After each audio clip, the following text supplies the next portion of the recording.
집 유령. 야마노테의 높은 지대에 전차의 교차점이 된 십자로가 있다. 거기서 뻗어나온 좁은 한 줄기 길은 서민 동네로 향하는 언덕길이다. 가는 도중에 하치만궁의 경내와 마주 보는 곳에 명물 추어탕 가게 하나가 자리 잡고 있다. 잘 닦인 촘촘한 격자문이 활짝 열린 위로는 천이 오래된 발이 걸려 있다. 천발에는 전통적인 글자체로 하얗게 생명이라고 물들여 놓았다.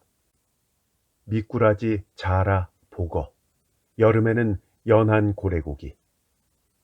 이런 유의 음식은 정력에 좋다는 이유로 그 옛날 이 가게를 연 사람이 기발하게도 가게 이름을 생명이라고 지었던 것이다.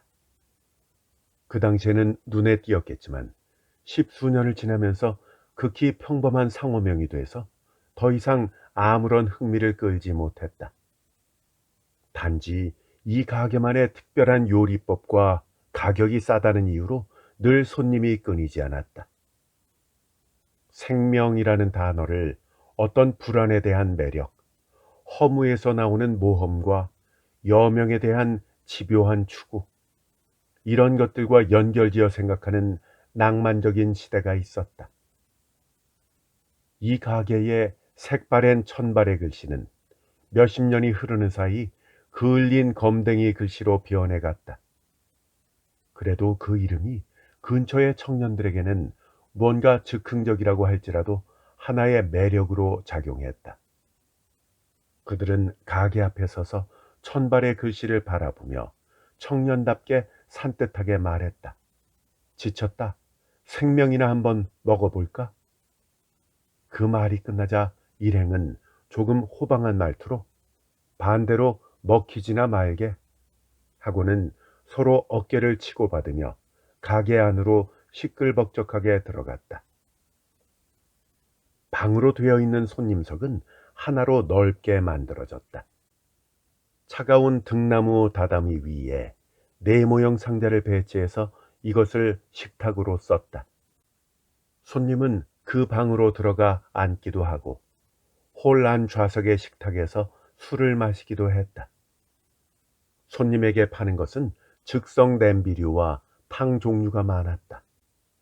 수증기와 연기로 그을린 식당 안은 일하는 사람의 손이 미치는 곳까지만 걸레질을 한 듯이 보였고 나무 벽의 절반 정도 아랫부분은 동처럼 검붉게 빛났다. 천장과 함께 보면 검은 가마솥 같았다. 대낮에도 불 켜진 샹들리에가 형형하게 실내를 비추고 있었다. 그 표백성의 빛은 손님이 젓가락으로 훑어낸 생선 가시를 하얀 가지의 산호로 보이게 했고 접시 속에 수북이 쌓인 파의 흰 부분을 혀에 대는 순간 구슬 같은 것이 떠오르는 것처럼 보이기도 했다. 만석이 된 가게 안의 손님들은 아귀의 향연에 잠겨 있는 듯이 보였다. 그렇게 보이는 이유 중에 하나는 손님들이 여러 가지 방식으로 음식을 먹다가 알 수 없는 비밀스러운 음식이 씹히면 저마다 다양한 반응을 보이기 때문일지도 몰랐다. 나무 벽의 한쪽은 절반 정도 크기의 창이 나 있고 선반이 밖으로 나와 있었다. 손님이 주문한 음식은 조리장에서 이곳으로 나오고 일하는 여자아이가 손님에게 나른다. 손님도 이곳에서 계산을 치른다. 그런 모습을 지켜보기도 하고 돈도 받기 위해서 창 안쪽으로 비스듬히 카운터를 만들어 놓고 오랫동안 지배인 노릇을 해온 모친의 하얀 얼굴이 보였었다. 지금은 딸인 구메코의 구릿빛 얼굴이 보인다. 음식을 나르는 여자아이의 태도와 손님석을 살피느라고 이따금씩 창문으로 가게 안을 들여다본다. 그러면 학생들은 이상한 소리를 낸다. 구메코는 쓴웃음을 지으며 일하는 여자아이를 향해서 불평들이 많으니까 고명이라도 듬뿍 갖다가 내놓으렴 하고 지시한다. 썰어놓은 파를 양념통에 과장스럽게 담은 여자아이는 잔뜩 웃음을 참으며 학생들 자리로 가져간다. 학생들은 자신들이 딸에게 영향력이 있다는 증거인 휘발성의 야채가 가득 담긴 양념통을 보고 승리의 환호성을 지른다. 구메코는 7, 8개월 전부터 이 가게에 돌아와 병중의 모친을 대신해서 카운터에 앉기 시작했다. 구메코는 여학교에 다닐 적부터 이 동굴 같은 집이 너무 싫고 괴로웠다. 속세의 망령이 들린 정력가의 식이요법을 가업으로 하는 집안을 견딜 수가 없었던 것이다. 어째서 인간은 쇠약해지는 것을 저토록 두려워하는 것일까? 약해지면 약해지는 대로 좋지 않은가? 사람이 억지로 늙음을 감추려 하고 정력을 탐하는 것처럼 느끼하고 볼썽사나운 것은 없다. 사실 구메코는 초여름 고목의 떡잎 냄새만 맡아도 머리가 아파지는 아이였다.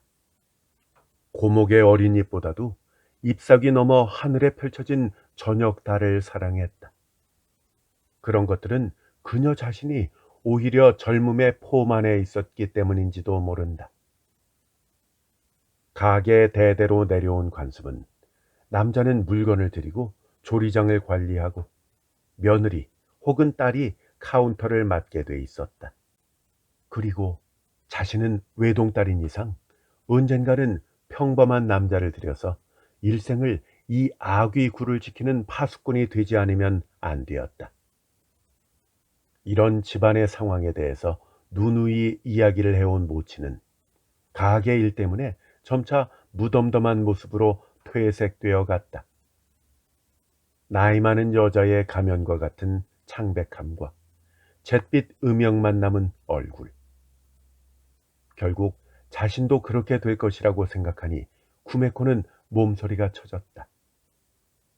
구메코는 여학교 졸업을 계기로 가출이나 마찬가지인 직장 여성의 길로 접어들었다.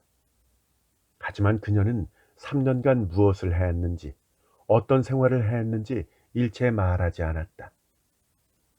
집으로는 임시로 머무는 아파트에서 엽서 정도의 서신을 보냈다.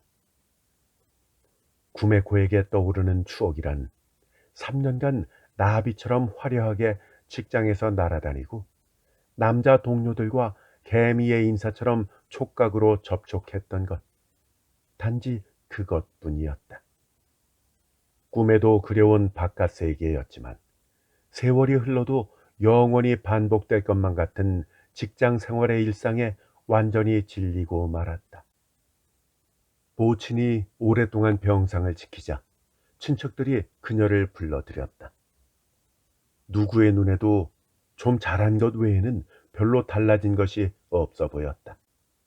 모친이 지금까지 뭘 하며 지냈느냐고 묻자 헤헤거리며 아무렇지도 않게 웃었다.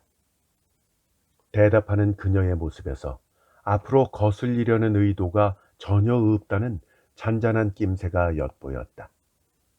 하지만 그 틈을 타서 더 이상 캐물을 모친도 아니었다. 얘야, 내일부터 카운터를 부탁한다. 라고 말하자 그녀는 역시 아무 대답 없이 웃기만 했다. 예전부터 육친끼리 심정을 털어놓거나 신중한 의논을 할 때는 서로 겸연쩍어 했었다. 그것이 이 집안의 분위기였다. 구메코는 어느 정도 체념해서 이번에는 싫은 내색도 하지 않고 카운터를 보러 나갔다. 연말이 다가오는 어느 날이었다. 바람은 언덕길에 모래를 일으키고 건조하게 언 땅 위에 게다 발자국 소리는 무자비하게 부딪혔다. 그 울림이 터럭 한 올에까지 전해지는 추운 밤이었다. 언덕 위의 교차점에서 생겨난 전차 바퀴 소리와 하치만구의 경내에 있는 나무 흔들리는 소리와 그리고 바람이 섞이면서 귓가를 파고들었다. 멀리서 시각장애인이 중얼거리는 것 같이도 들렸다. 만약 언덕길로 나가서 아래쪽을 내려다보면 아마도 서민 동네 등불도 겨울바다의 고기잡이 배의 등불처럼 명멸하고 있을 것이라고 구메코는 생각했다. 손님 한 사람이 돌아간 뒤 좌석은 샹들리에를 감싸는 조림 냄새와 담배 연기로 몽롱한 상태였다. 심부름하는 아이와 배달하는 남자는 흙풍로의 남은 불씨를 돌화로에 모아서 쬐고 있었다. 구메코는 무언가가 마음에 스며드는 것처럼 느껴지는 밤을 싫어했다. 일부러 마음이 가벼워지도록 패션 잡지나 영화사 홍보물의 페이지를 넘기곤 했다. 그날도 마찬가지였다. 그런데 가게를 닫으려면 아직 1시간 이상이나 남아 있었다. 이제 그다지 손님도 오지 않을 것이다. 가게 문을 닫을까 하는데 어린 배달부가 추위에 떨며 돌아왔다. 저 뒤쪽 길을 나오는데요. 도쿤 아가씨가 또 주문을 했어요. 밥 하나하고 추어탕 1인분이요. 어쩌죠? 지루해서 집에 갈 때만을 기다렸던 심부름하는 여자아이는 얼굴을 쳐들었다. 그래요? 상당히 뻔뻔하네. 100엔 이상이나 외상을 지고 한 푼도 갚지 않아 놓고 또 주문을 한다고요? 이 문제에 대해서 카운터는 어떤 태도를 취하려는지 보려고 창 안쪽을 들여다보았다. 난처한 일이네. 하지만 모친 때부터 요구하는 대로 들어주기로 되어 있는 일이니까 그냥 갖다 주세요. 그러자 난로에서 불을 쬐던 나이든 배달부가 오늘 밤에는 웬일인지 반항하듯이 말했다. 그건 안 돼요, 아가씨. 연말이고 하니까 이쯤에서 한번 매듭을 지어놓지 않으면 안 돼요. 내년에도 또 얼음얼음 넘어가게 될 테니까요. 나이든 배달부는 일하는 사람들에게는 꽤 영향력이 있기 때문에 그 의견을 상당 부분 받아들이지 않으면 안 되었다. 그래서 구메코도 그렇게 하기로 했다. 막 삶은 우동에 유부와 야채 고명을 얹은 음식이 조리장에서 사발에 담겨 나왔다. 야식으로 일하는 사람들에게 나누어졌다. 구메코도 한 그릇을 받아들고 뜨거운 국물을 마셨다. 야식을 끝낼 즈음 화재 단속원이 와서 딱따기로 바깥 엷은 유리창을 두드리면 영업을 중지하고 문을 닫게 되어 있었다.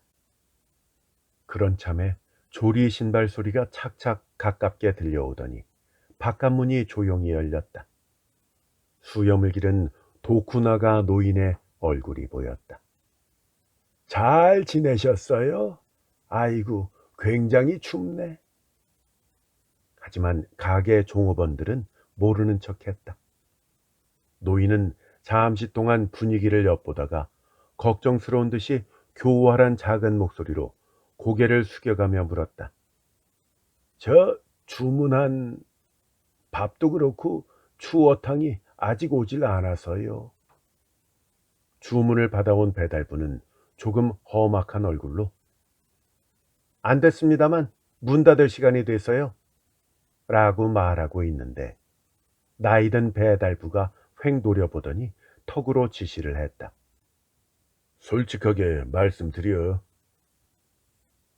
어린 배달부는 얼마라도 한 번은, 그러니까 얼마 안 되는 돈이 쌓이고 쌓여서 100엔 이상이 됐으니까 이참에 약간이라도 갚지 않으면 가게도 연말이라서 어려움이 많다고 설명했다. 게다가 카운터도 선대와 바뀌어서 지금은 따님이 전부 관리하고 있으니까요. 그러자 노인은 양손을 신경질적으로 문지르면서 그렇게 됐다 이거군요. 하고 약간 고개를 갸우뚱했지만 어쨌든 너무 춥습니다. 한 그릇 만들어줄 수 있습니까? 하고는 덧문을 덜컹 닫고는 걸어 들어왔다. 심부름하는 여자아이는 방석도 내놓지 않았다. 차가운 등나무 다다미 좌석에 넓은 자리 한가운데에 혼자 앉은 노인은 쓸쓸하게 판결을 기다리는 죄인처럼 보였다. 옷을 껴입어 부해 보였지만 큰 체격에 비해서 그다지 건강한 것 같지는 않았다. 왼손을 버릇처럼 웃품 사이에 넣고 갈비뼈 부근을 누르고 있었다. 백발이 다 되어가는 머리카락을 모두 뒤로 넘겨 빗어서 뒤통수에 묶었는데 코 맵시 등이 지나치게 근사해서 오히려 박복하게 보였다.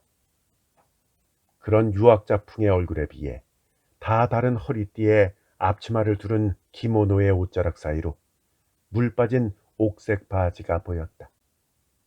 코듀로이 검은 버선을 신은 것이 더욱 어울리지 않았다.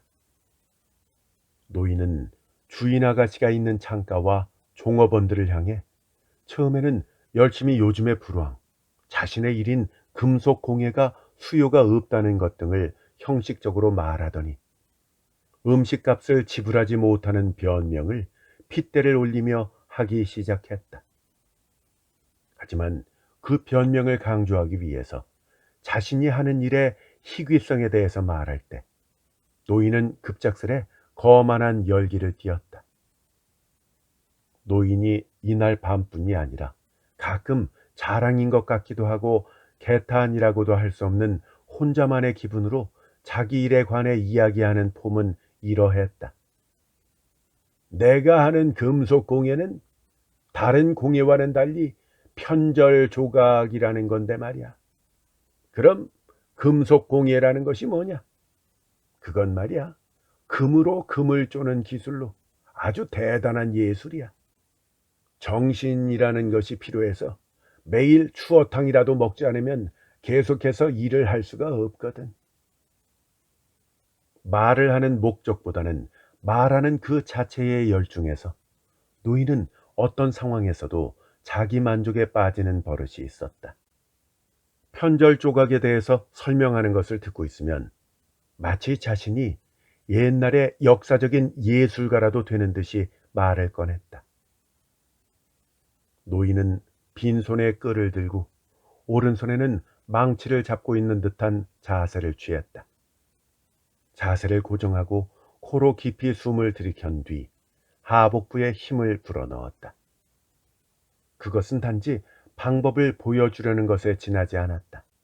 하지만 실제로 작업을 하는 것처럼 생생하게 보여주었다. 유연성이 있으면서도 밀거나 잡아당겨도 전혀 흐트러지지 않는 자연의 원칙 같은 것이 그 모습에 배어 있었다. 배달하는 사람도 일하는 아이도 노인의 그런 낌새에 긴장이 되는지 난로에서 몸을 빼었다. 노인은 엄숙한 그 형상을 한번 무너뜨리며 헤헤 웃었다. 평범한 금속 공예는 이런 식으로 해도 또 요렇게 해도 잔재주로도 쫄 수 있겠지만 말이야. 이번에는 노인은 만담가라도 된 듯했다. 그저 두 손목을 비틀고 등을 구부리는 등의 움직임으로 끌과 망치를 조종해 보였다. 하늘을 찌를 듯한 의기양양한 모습을 보이기도 하고 혹은 아무것도 아닌 양 과장해서 절묘하게 이야기를 전달했다. 배달부도 일하는 아이도 쿡쿡대며 웃었다. 하지만 편절 조각은 말이야. 노인은 또다시 전처럼 당당한 자세로 돌아갔다. 감았던 눈을 천천히 뜨자 청년화 같은 날카로운 눈에 짙은 동공은 고요했으며 서서히 집중해 들어갔다. 왼손을 바짝 한 곳에 대고 오른팔을 어깨에서 쭉 뻗어내린 그대로 유지한 채 어깨 쭉지만을 움직여 오른쪽 허공에다 큰 원을 그리고는 망치를 쥔 주먹으로 끈을 잡은 손 주먹 위를 두들겼다. 그것을 창문으로 들여다보고 있던 구메코는 예전에 학교에서 본 석고 모형의 그리스 조각상인 원반 던지는 청년이 생각났다. 오른손에 원반을 끼고 최대 한도까지 뻗은 신체 구조. 긴장한 젊고 아름다운 팔이 문득 떠올랐던 것이다. 노인의 몰입한 자세는 파괴의 증오와 창조의 희열이 하나가 되어 절규하는 것 같았다. 그 속도에는 악마인지 천사인지를 구별하기 어려운 인간과는 다른 무엇인가가 있었다. 보는 사람들에게 무한을 느끼게 하는 천체의 궤도처럼 원을 그리면서 오르내리는 노인의 망치를 쥔 손은 끌에 닿을 것 같았다. 그 순간에 정해진 거리에서 딱 멈췄다. 거기에는 뭔가 정직이 같은 것이 있는 것도 같았다. 예술의 절도라고 하는 걸까? 노인은 이런 식으로 대여섯 번을 되풀이하면서 몸을 풀었다. 자, 여러분, 아시겠어요? 그래서 추어탕이라도 먹지 않고는 못 해낸다 이 말이요. 실은 노인의 이런 한바탕의 공연은 매번 똑같았다.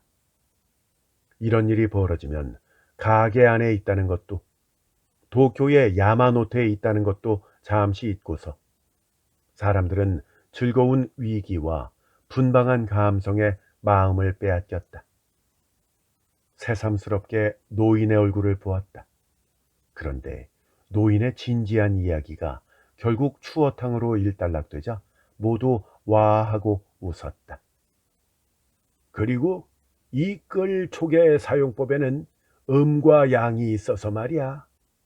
쑥스러움을 수습하면서 노인은 장인답게 자부심 있는 태도로 다시 돌아갔다. 모란 꽃에는 모란다운 요염한 생명을, 사자무늬에는 호탕함을 칼끝으로 살려서 파내는 그런 기술에 대한 이야기로 들어갔다.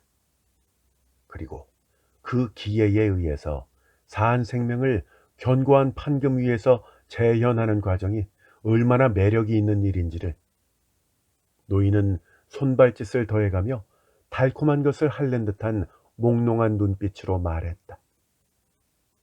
사실 그것은 만드는 사람만의 즐거운 쾌락이어서 가게 사람들은 그다지 흥미가 없었다.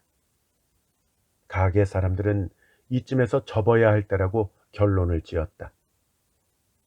그럼 뭐 오늘 밤만 갖다 드릴게요. 돌아가셔서 기다리세요. 라고 말하며 노인을 내보낸 뒤 가게 문을 닫았다. 그리고 얼마간의 시간이 흘렀다. 바람이 부는 어느 날 밤, 순사에 딱딱이 순찰차가 지나가고 가게 사람들은 가게 문을 닫고 목욕을 하러 나갔다. 그런데 그 뒤를 지켜보고 있었던 것처럼 노인은 살그머니 덧문을 열고 들어왔다. 노인은 구메코가 있는 창을 향해 앉았다.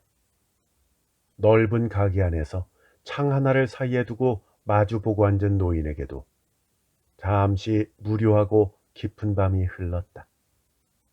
노인은 오늘 밤에는 작정이나 한 듯이 비탄에 잠긴 표정을 지었다. 난 말이오, 젊었을 적부터 이 추어탕을 까닭없이 좋아한 거요.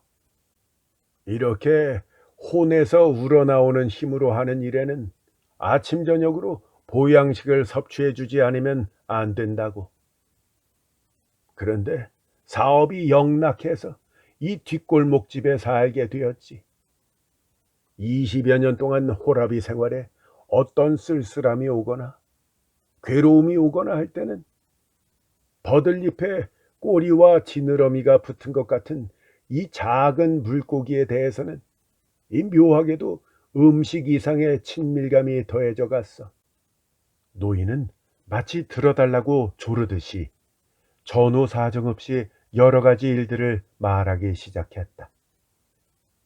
남에게 희생을 당하거나 멸시를 받아 마음이 마왕처럼 격앙될 때도 이 작은 물고기를 입에 넣고 앞니로 똑똑 끊어 머리부터 뼈 마디마디를 조금씩 씹어 가노라면 원망은 그곳으로 옮겨져서 자신도 모르게 정화된 눈물이 고여온다고 했다. 먹히는 작은 물고기도 불쌍하지만 먹는 나도 가엾지. 그 누구도 다 애처로워. 단지 그뿐이야. 마누라는 그다지 필요치 않아. 하지만 어리고 귀여운 아이들은 갖고 싶었지. 그런 것이 갖고 싶을 때도 저 작은 물고기의 모습을 보면 어찌된 일인지 애달픈 마음도 멈추는 거야. 노인은 결국 주머니에서 타월 손수건을 꺼내며 코를 훌쩍였다. 이 가게의 여주인은 사리가 분명한 사람이었지. 예전에도 내가 외상이 쌓여서 답답한 나머지 머뭇거리면서 밤늦게 이런 식으로 몇 번인가 찾아왔었어. 굳이 말하자면 변명을 하러 왔었던 거지. 그러면 여주인은 카운터에 이 귀찮은 듯이 덕을 괴고 있다가 창 쪽으로 얼굴을 보이면서 말했지. 도군 아가씨, 추어탕이 먹고 싶으면 얼마든지 드릴게요. 전혀 걱정하지 말아요. 대신에 도군 아가씨가 성의를 다해 만들다가 이거다 싶은 작품이 나오면 외상값 대신에 나한테 주세요. 그거면 됩니다. 정말로 그렇게 해요. 하고 몇 번이나 되풀이해서 다짐을 해 주었지. 노인은 또다시 코를 훌쩍였다. 여주인께서는 그때 아직 젊으셨었어. 일찍 대릴 사위를 맞아들였는데 딱 아가씨 정도의 나이였어. 근데 애석하게도 그 사위란 자는 방탕하여서 집 이외에 요츠야 아카사카 이런 데다가 연문을 뿌리고 다녔지. 여주인은 그 사실을 꾹 참고 카운터에서 한 발자국도 움직이지 않았어. 때로는 타인에게 의지하고픈 괴로운 모습도 창 너머로 보였지. 그야 당연한 일이야. 인간은 살아있는 몸이니까 그렇게 쉽사리 차가운 돌이 될 수 있겠나. 나도 그 당시에는 젊었었어. 젊은 여주인이 산송장이 되어가는 것이 보기 딱했다고. 솔직히 말이야, 창밖으로 강제로 끌어낼까 생각한 게 한두 번이 아니야. 반대로 이런 반미라 같은 여자에게 걸려서 내 신세가 어떻게 되는 게 아닐까 하는 생각에 도망치려고 했던 적도 여러 번 있었지. 근데 말이야, 여주인의 얼굴을 지그시 보고 있노라면 두 가지 마음 모두 사라졌어. 여주인의 얼굴이 말하더군. 만약에 자신이 실수라도 저지르게 된다면 아무리 뉘우쳐도 돌이킬 수 없는 회한이 이 집에서 자신에게로 영원히 내려질 거라고. 또한 세상에 자기를 위로해 줄 사람이 단 하나도 없게 된다면 자신은 곧 재처럼 무너져 내릴 거라고 말이야. 여주인의 얼굴이 그렇게 말하고 있는 것 같았어. 그래서 조금씩 화석이 돼가는 여주인에게 생명의 숨결을, 회춘의 힘을, 나의 예술을 통해 이 창으로 넣어주고 싶었지. 나는 나의 혼을 불러일으켜서 끌과 망치에 쏟아부었어. 그것에는 편절 조각이 제일이었지. 여주인을 위로하기 위한 마음도 있고 해서 열심을 다했던 그는 어느새 명치의 명장 가노나추오 일에 가장 기량이 뛰어나다는 말을 듣게 되었다. 그런데 생명이 새겨져 나올 정도의 작품은 그렇게 많이 나오는 것이 아니었다. 도쿠나가는 베개 하나를 여주인에게 바치고는 그 다음가는 7, 8알을 팔아서 생활에 보태었다. 남은 것은 마음에 들지 않아서 색이 다 만 것들 모두 주조틀에 부었다. 여주인은 그가 준 비녀를 머리에 꽂기도 하고 빼내어서 바라보기도 했다. 그 순간만큼은 생동감이 넘쳐 보였다. 그러나 도쿠나가는 영원히 숨은 명장이었다. 일은 어쩔 수 없다지만 세월은 잔인한 것이었다. 처음에는 대평타의 은비녀에다가 버들매화를 새긴 걸 드렸고, 이 다음에는 옥비녀에다가 여름 국화와 두견서를 새겨서 드렸어. 그 다음에는 세밀한 세공의 뒷꽂이 비녀, 쌀이나무를 새겨드렸었고, 그러다 보니까 이제 뭐 더 이상 해드릴 것도 없게 되더라고. 그래, 최후로 새겨드린 것은 23년 전에 고풍스럽고 긴 비녀목에 벗을 부르는 물새 한 마리가 있는 것이었어. 이제 더 새길 일이 없다고. 이 말을 마친 도쿠나가는 완전히 지쳐 있었다. 사실을 말하자면 계산을 치르고 말고 할 그 무엇도 나에게는 이젠 없어. 몸도 약해지고 일도 힘에 부쳐오고 오래 살 수 없는 여주인은 더 이상 비녀도 필요 없겠지. 그저 야식으로 먹어온 추어탕에 밥 한 공기.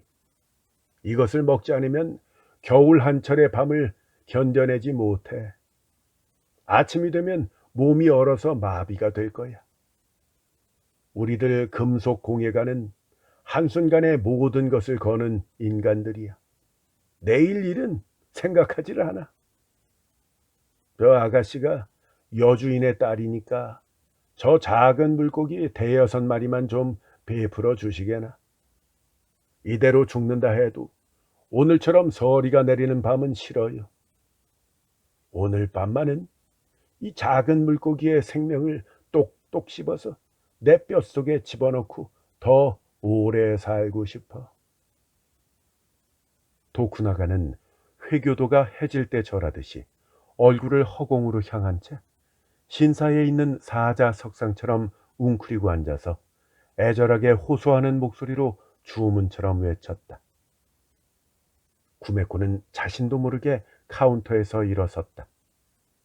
묘한 것에 홀린 기분으로 휘적휘적 조리장으로 향했다.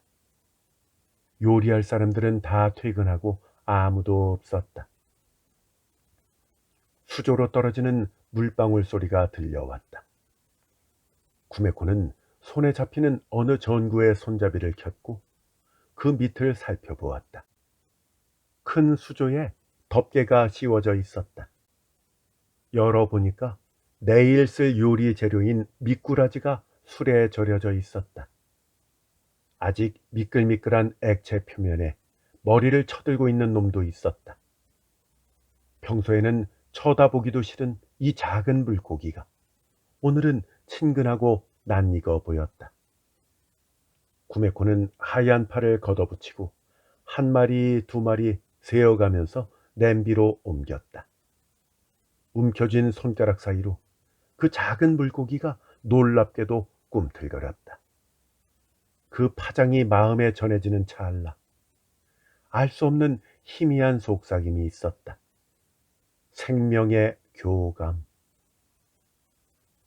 구메코는 냄비에 우려낸 물과 된장을 붓고 채썬 우엉을 한 주먹 넣고 흙 풍로에 앉혔다. 작은 물고기의 하얀 배가 드러나며 뜨겁게 끓여진 것을 인주색 칠기로 된 큰 주발에 퍼 담았다. 산초를 한 움큼 손잡이에 얹고 밥통과 함께 창으로 내주었다. 밥은 조금 찰지도 몰라요. 하지만 노인은 체면치레도 하지 않고 기뻐하면서 공중공중 걸어 나와 배달통을 빌려 조심스럽게 음식을 넣었다. 그리고는 덧문을 통해 쏜살같이 모습을 감추었다. 불치의 암이라는 선고를 받고 나자 카운터를 떠날 수 있게 된 모치는 오히려 긴 병상에서 지내며 기분이 좋아졌다. 이제야 겨우 제 맘대로 할 수 있는 몸이 되었다고 했다. 이른 봄, 양지 바른 곳에 돗자리를 깔게 하고 거기에 앉아서 드시고 싶은 것을 이것저것 먹어가며 구메코를 향해 이제까지와는 다르게 친근한 어조로 말했다. 이상한 일이야.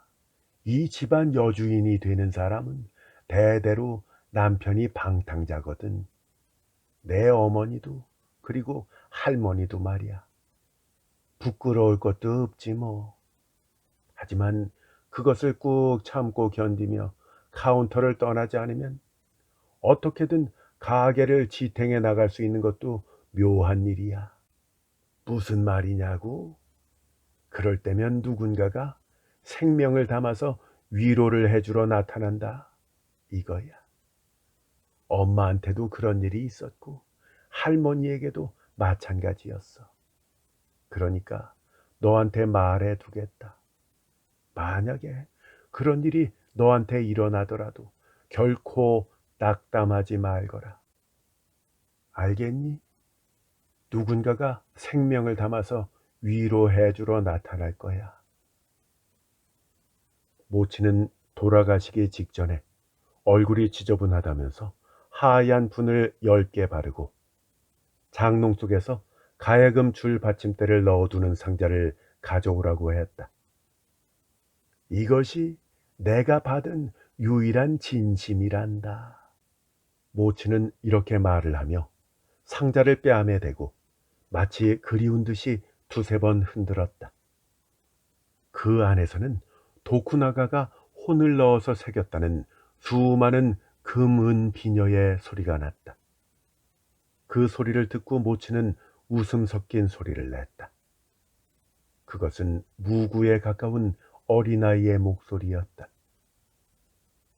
숙명을 참고 견뎌내야 한다는 불안감에 씩씩한 용기를 내야 했고, 구원을 믿는 외롭고 경건한 마음 때문에 그 후에 구메코의 마음은 늘 답답했다. 그것은 숨이 막히게 너무나 커져갔다. 그녀는 복잡한 심경에서 잠시 떨어져 나와 자신을 객관화시켜가며 아주 잠시 젊음을 생각했다. 때로는 유혹하는 대로 단골 학생들과 행진곡을 휘파람으로 불며 언덕 위에까지 걸어가 보았다. 골짜기 너머 도시의 하늘에는 안개가 낮게 깔려 있었다.